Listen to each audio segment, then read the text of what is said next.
नमस्कार. प्रतिभा रेसिपीमध्ये तुमच्या सर्वांचे स्वागत आहे. नवरात्र चालू आहे. नवरात्र म्हटलं की 9 दिवसाचे उपवास आणि हे जे 9 दिवसाचे उपवास असतात नवरात्रीचे, त्यामध्ये आपण लाल भोपळ्याची म्हणजे डांगरची भाजी खाऊ शकतो, भेंडीची भाजी खाऊ शकतो किंवा राजगिऱ्याची भाजीसुद्धा ह्या 9 दिवसाच्या उपवासासाठी चालते. आणि त्यासोबत मस्त आपण जर भाकरी केली की भाजीसुद्धा अजूनच चवीला जबरदस्त लागते.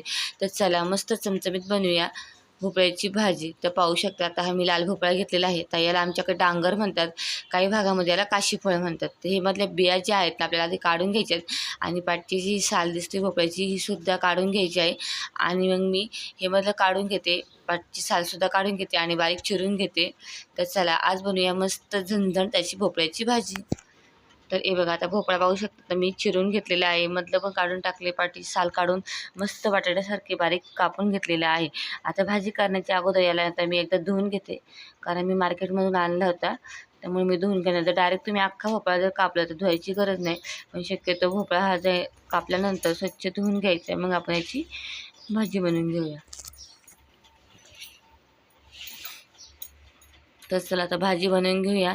कढई गरम झाली की त्याच्यामध्ये मी टाकते 3 चमचे तेल. आता याला आपल्याला काही जिरे मोहरीची फोडणी द्यायची नाही किंवा लसणाची नाही, एकदम साधी बनवायची आहे उपवासासाठी. तेल गरम झाले की धुवून घेतलेला टाकूया लाल भोपळा.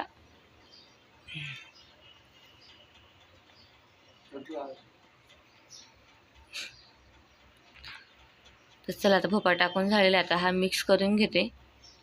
आता याच्यामध्ये आपण टाकूया चवीनुसार मीठ आणि याच्यामध्ये पाणी टाकायची गरज नाही शिजण्यासाठी, कारण काय होतं की आपण वाफेवर शिजवून घेणार आहे. वाफेवर शिजवताना काय होतं की ऑटोमॅटिक याला पाणी सुटतं, त्यामुळे याच्यामध्ये पाणी टाकायची गरज नाही. आणि हे मी मूठभर शेंगदाणे अर्धा तास आधी पाण्यात भिजत ठेवले होते, कारण ह्या लाल भोपळ्याची भाजीमध्ये बघा की अशी भिजवून टाकले शेंगदाणे खायला छान लागतात. आता हे मिक्स करून घेऊया आणि भाजी जी आहे आपल्याला स्लो गॅसवर वाफेवर शिजवून घ्यायची आहे, पाणी न टाकता. तर चला आता झाकण काढून पाहूया, कारण मध्ये आपल्याला काय करावं लागेल की ही मिक्स करून घ्यावं लागेल. पाहू शकता की भाजीला ऑटोमॅटिक पाणी सुटलेलं आहे. तर चला, आणि मेन म्हणजे भोपळ्याची भाजी शिजायला जास्त वेळ लागत नाही, अगदी 5 मिनटामध्ये ही भाजी वाफवून तयार होते, म्हणजे 5 मिनटात ही भाजी शिजते. तर चला त्याला पुन्हा मी झाकण ठेवू, तोपर्यंत आपण मसाला काढून घेऊया.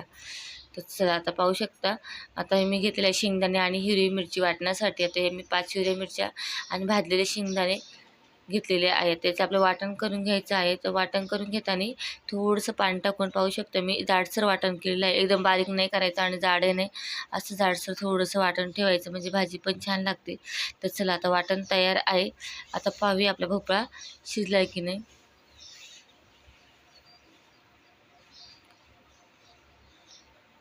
तर हे बघा भोपळा जो आहे तो आपला शिजलेला आहे. आता आपलं भोपळा शिजला आहे की आपण काय करायचं आहे की करून घेतलेलं जे वाटण आहे ते आता आपण टाकून घेऊया. आणि जास्त पातळ नाही, थोडीशी दाटसर भाजी करायची, कारण आपल्याला ही बनवायची आहे जी उपवासाची भाजी असते राजगिऱ्याची, त्यासोबत खाण्यासाठी बनवायची आहे. त्या भाकरीसोबत ही भाजी खूप छान लागते आणि नवरात्रीमध्ये या भाजीची चव अजून दुप्पट तिप्पट छान होते. तर चला त्याला एक उकळी घेऊया. तर पाहू शकता आता भाजीला एक छान अशी उकळी आलेली आहे. तर तुम्हाला आवडत असेल तर तुम्ही याच्यामध्ये गूळ पण घालू शकता, म्हणजे थोडीशी गोडसर अशी भोपळ्याची चव लागेल. तर चला आता एक उकळी आलेली आहे. आता मी काय करते की मीडियम गॅस करते आणि त्याच्यावर एक 5 मिनटं फक्त ही आटवून घेते, म्हणजे चवीला पण छान होईल. थोडीशी टाकूया कोथिंबीर. तुम्हाला सुद्धा उपवासासाठी अशी भोपळ्याची भाजी खायला आवडते का, कमेंट करून नक्की सांगा. आणि जर तुम्हाला नवरात्रीचे 9 दिवसाचे उपवास असेल तर एकदा अशी भोपळ्याची भाजी बनवून पहा, चवीला इतकी छान लागते. जरी नुसती खाल्ली तरी तिची चव इतकी सुंदर लागते. इतर वर्षभर तुम्ही खा आणि नवरात्रामध्ये भोपळ्याची भाजी करून खा, एकदम छान अशी लागते. तर हे बघा आता आपली ही भोपळ्याची भाजी खाण्यासाठी तयार झालेली आहे. मस्त हे बघा पाहू शकता, अशी दाटसरच छान लागते खायला. आपण आता गॅस करूया बंद आणि पाहू शकता मस्त झणझणीत आणि चमचमीत भाकरीसोबत खाण्यासाठी लाल भोपळ्याची म्हणजे डांगरची भाजी तयार आहे.